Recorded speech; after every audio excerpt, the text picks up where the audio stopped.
친한 분들이 한번 들어보십시오. 친한 분들. 터니 2분기에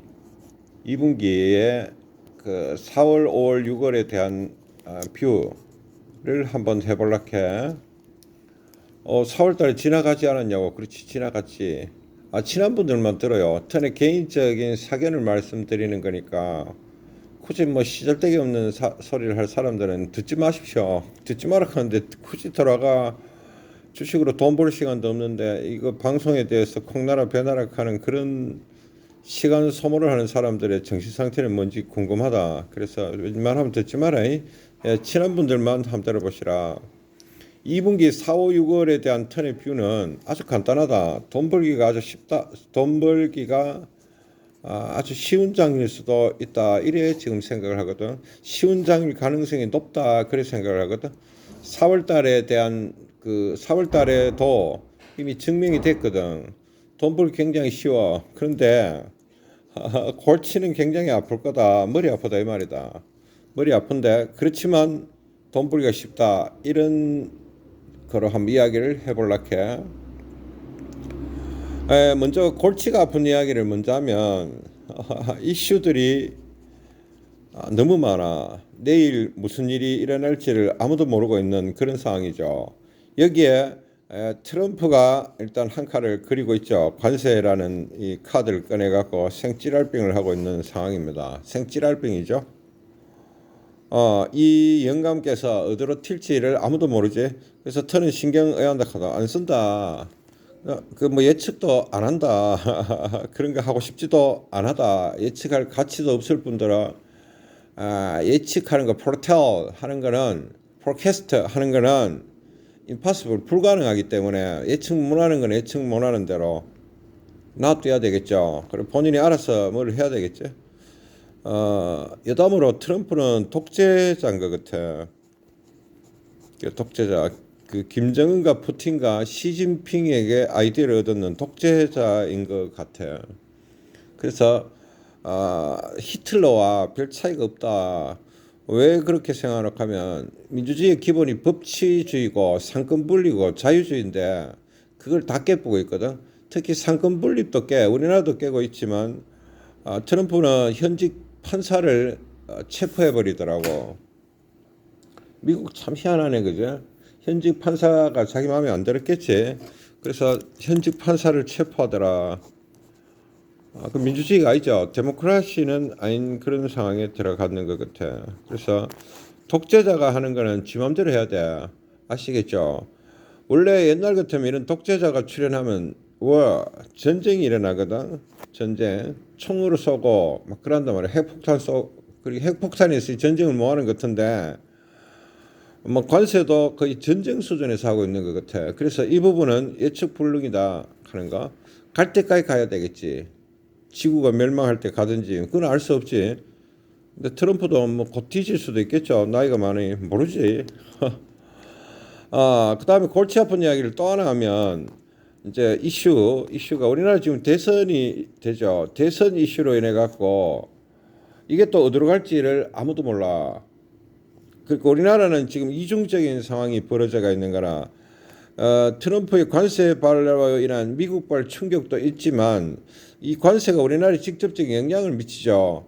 그러니까 무슨 이야기 하니까 관세 자체는 미국에도 문제를 유발하거든. 우리나라는 미국으로 수출을 많이 하는 나라이기 때문에 미국이 경기가 위축되든지 하면은 그것은 문제가 일어날 수 있어. 그런 측면이 하나 있고 우리나라의 이 관세 자체가 우리나라에 또 장벽을 세워보잖아. 우리나라 보고 수출하지 마. 그러니까 미국 경기를 위축으로 인한 수출의 부진도 발생할 수 있고 또 한 개는 관세 그 자체가 우리나라가 수출하는데 굉장히 힘들어지는 상황이 일어날 수도 있거든. 근데 관세 협약을 지금 하는 어떤 주체가 지금 없어. 트럼프 정부의 입장은 뭐가면 내가 이렇게 슬쩍 보니까 새 정부가 들어오기 전에 오히려 한락해. 대충 우격다짐으로 해버리려고 하는 것 같아. 지금 우리나라 정부의 수장은 국민이 줬는 권력을 갖고 있는 사람이 아니죠. 아닙니다. 임명된 사람이잖아. 그래서 임명된 사람은 권력이 아니거든. 권력이 아닌데 그하고 이 협상을 해갖고 대충 가겠다 이래 지금 진행하거든. 그 무슨 이야기가 하면 자기들 유리한 쪽으로 진행을 하려고 하는 왜 그렇게 하면 권력을 가진 대통령과 그 협상하는 것보다는 권력을 가지지 않은 주체와 협상하는 게 좋거든. 그래 지금 진행하려고 하는 거고 또 지금 트럼프 주니어가 트럼프 아들이죠. 우리나라에 입국을 해갖고 현대자동차 사장하고 만나는 거로 봐서는 지금 놀랍게도 트럼프는 국가를 상대로 또 지금 생 난리를 치고 있지만 큰 기업은 기업에 대해서 케이스 바이 케이스 협상을 하겠다는 의지도 일부 있는 것 같아요. 그래서 아주 골 때리는 거죠. 나라와 나라가 협상을 해야 되는데 그런 게 아니고 트럼프는 나라와 그 뭐고 기업 간의 협상을 하겠다 이런 의지를 갖고 있거든. 그러니까 현대자동차하고도 그 뭡니까 협상하고 삼성전자하고도 협상하고 LG하고도 협상하고 뭐 이런 의지를 지금 갖고 있는 것 같아. 다르게 얘기하면 뭔지 아나? 관세를 유발해 놓고 나가도 특정 기업을 타겟으로 그 기업은 관세 더 내라 이렇게 할 가능성도 있어. 그러니까 관세가 잘 통과된다 하더라도 그자 그 뒤에 또 문제가 일어날 가능성이 얼마든지 있다 이래 보거든. 뭐 알아듣겠나? 아메리카는 아니지 트럼프하고 미국이 아니라 트럼프와 코리아 한국이 관세 협정을 했다 치자이. 그 관세 협상도 한국이 되게 불리하게 진행이 되겠지만 그 뭐냐 예를 들어서 협정이 좀 원만하게 잘 됐다 치더라도 그 다음 주부터 문제가 없냐하면 그렇지 않아. 기업가의 1대1이 아니지 트럼프와 기업가 협상을 하겠다 이런 의지를 밝히고 있거든. 그러면은 기존에 한국과 했는 정부와 트럼프가 했는 협약을 깨버릴 수도 있는 거야. 기업이 마음에 안 드는 기업은. 문제는 끝난다 안 끝난다. 안 끝난단 말이다. 이거 계속 가야 되는 상황이 끝없이 일어날 거야. 이거 알아듣겠습니까? 그런데 그 뭐고 이런 문제들이 굉장히 복합적이고 복잡하게 지금 발생하고 있는 데다가 우리나라에서도 지금 우리나라 자체로 어떤 지금 대서이라는 이슈가 일어났거든. 이 이슈가 굿 이펙트, 좋은 효과도 발생시킬 수 있어요. 어떤 효과를 발생시킬 수 있나 하면은 새 정부가 들어오게 되면 돈을 푸는 그런 상황들은 일어나거든. 그리고 그거는 정치 전반에 거쳐갖고 좋은 상황인데 또 어떤 측면에서 보면 굉장히 혼란스럽죠. 혼란스럽고 친기업적 성향을 안 가진 정부가 들어온다면 주식시장은 조금 무너질 상황도 벌어질 수 있어. 중요한 건 이거는 예측이 지금 안 되고 있는 거라. 그래서 골치가 아프다는 이야기를 했습니다. 이까지 자, 그러면 돈 벌기 쉬운 장은 무슨 의미를 갖고 있냐면 저는 지금 장이 굉장히 surround economical situation이 very complex하고 복잡하단 말이다. 복잡하기 때문에 이슈는 좋은 누가 그러고 컨트롤 통제하지를 못하고 있는 거라. 통제할 수도 없고 그러면 어떤 놈하면 어떨 때는 배드 이펙이 세게 들어올 거야. 막 죽을 듯이 들어오고 또 어떨 때는 굿 이펙이 들어올 거야. 굿 이펙이 뭐고 한국하고 트럼프하고 협상이 잘 돼 간다 하더라. 주식이 올라가겠지. 잘 안 돼 간다 하더라. 주식이 내려가겠지. 이 말을 이해하겠습니까? 또 잘 돼 간다 하더라가 아니고 실제로 뭐 협약이 잘 됐다 치자이. 그럼 또 주식이 올라가겠지. 근데 그러고 있는데 갑자기 삼성전자 너희들은 안 돼. 너희들은 관세 더 내. 이런 이슈가 진행되면 배드 이펙이 발생하겠지. 또 그 뭐냐 우리나라 정부에서 돈을 푼다. 자 이제 돈을 한 풀어갖고 잘해보자. 경기를 살릴게. 이렇게 하고 막 립서비스를 하면 굿 이펙이 벌어지겠지. 주식 올라갈 거야 아마. 그런데 또 정치적 상황들이 굉장히 혼란이 되면서 구렁텅이로 들어가면 큰일 났네. 또 주식은 갖다 받겠지. 배드 이펙이 들어온다. 이런 말입니다. 결국 굿 이펙트와 배드 이펙트가 정신 못 차리게 막 이래 들었다 저리 들었다를 계속하는 상황이 일어날 겁니다. 그거는 굉장히 골치 아픈 상황인데 동시에 굉장한 변동성들을 유발할 거거든. 갖다 박았다가 요즘 변동성이라는 단어는 주식이 갖다 박을 때 잘 모르면 변동성이라 그지랄하던데 이 단어를 잘못 쓰고 있죠.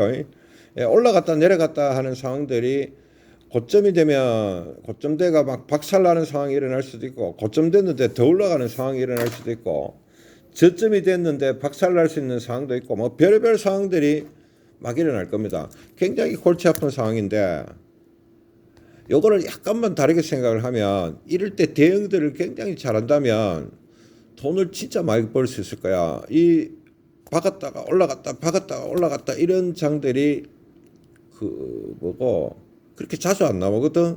근데 요즘은 4월 달에도 내가 보기 그렇고 3월 달도 그렇고 정말 드라마틱하게 갔다 박았다가 쫙 올라왔다가 또 갔다 박았다가 이런 장들이, 그러니까 프리켄시라 하지. 프리켄시. 주기가 굉장히 짧아. 주기가 무지하게 짧아졌기 때문에 올라갔다 내려왔다 올라갔다 내려왔다를 정말 많이 하거든. 그럼 왜 이런 상황이 일어나나 하니까네 결국은 이 불안전성인 게라, 지금 불안전성이 너무 강해졌기 때문에 굿 이펙트와 배드 이펙트가 하루 이틀 간격으로도 막 들어. 그리고 돈 벌기가 좋은 거지. 여기서 이제 조심해야 되는 건 뭐 하면 막 주식이 올라갈 때 사갖고 뭐 신용 켜고 올인해고 감닥하더라 이런 씨발 같은 매매를 하는 사람들은 지금 같은 장에서 돈 잃기가 정말 좋다. 1년만 매매해봐라. 주식은 반동간이 날 거라. 아마 그런 매매를 하면 뭐 알아듣겠나. 3천일 때 3,300 간다 하는 이런 정신 있나. 그와 마찬가지로 자 주식을 타이밍을 잡아가 이제 올라갈 거야 하고 뒷질러 보는 아들이 있어. 그런 자세를 취하게 되면 그렇게 주식 매매를 하는 사람들은 주식으로 잘 안 될 거야. 잘 안 된다는 게야. 알겠나. 그러고 저점이 됐을 때 이 턴이 이제 더더욱 이제 멤버분들은 잘 기억해야 되시는 게 신호가 중요해. 그러니까 또는 주식 실력 있는 분들도 신호가 중요해.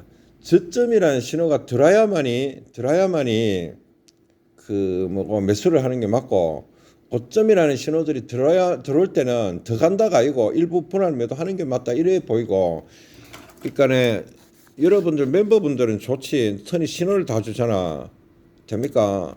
그러니까 저점과 고점 또는 저점일 때 폭락했는 장에서 어떻게 대응할 건가가 굉장히 중요한 지점에 달아 때려보거든. 터는 이 매매에 대해서 자신 있거든. 그리고 당연히 원래 돈을 아주 쉽게 벌이라고 생각하거든. 나는 4월 달에 계좌가 계속 불기만 불었어. 줄은 적이 없어. 현금 비율도 좋아. 그런 입장에서 5월 달을 맞이하니까 당연히 5월도 나는 승부를 잘 낼 수 있지. 그래서 4, 5, 6월을 보는 턴의 관전 포인트는 earnmoney가 very earning money is very easy. 돈 버는 게 굉장히 쉬운 장이다. 또는 그 possibility 가능성이 very very high 매우 높다라고 생각하고 있습니다. 아시겠습니까, 여러분들? 예, 전화가 계속 들어오고 있어 갖고 제가 끊어야 될 것 같네. 예, 이거 브리핑은 나중에 다시 한번 또 해볼게요. 결국은 신호에 많이 집중하시는 게 맞다, 여러분들. 아시겠습니까? 신호에. 되죠? 예, 그래 하시는 게 맞다, 이래 보입니다. 한번 정리를 해보면, 골치는 굉장히 아플 거다 하는 거. 아플 거다 하는 거를 까먹지 말고, 현금에 대한 비율들은 제가 여러 방송에서 말했던 것매로 일부를 유지를 하면서 매매 임해야 되고, 그 다음에 저점 신호와 고점 신호들을 뭐 여러분들이 여러 가지 테크닉이 있을까 이가 거기에 맞춰가 잘해야 되고, 특히 저점인 경우 그대로 폭락하는 장이 발생할 수 있단 말이다. 저점에서 폭락하는 장에서 어떻게 대응할 건가를 전략적으로 잘 짜놓으셔야 되고, 또 고점인 장에서도 폭등할 수 있단 말이다. 이까지 알아듣겠죠? 그때 어떻게 할 건가? 모자라는 초보들은 고점일 때 폭등하면 따라 산다니까. 그러면 패가 망신한다. 알았죠? 그러고 저점일 때 폭락하면은 모자라는 내 뭐 투자자나 뭐 이상한 사람들 맹크로 쫄아갖고 못 산다든지 혹은 돈이 없어서 못 산다든지 그런 상황이 유발된다면 돈을 벌기는 굉장히 어려울 겁니다. 그러나 턴은 어디서 뜻한 말이고, 난 돈 벌기 너무 좋은 장에 왔다고 그렇게 생각하고 있습니다.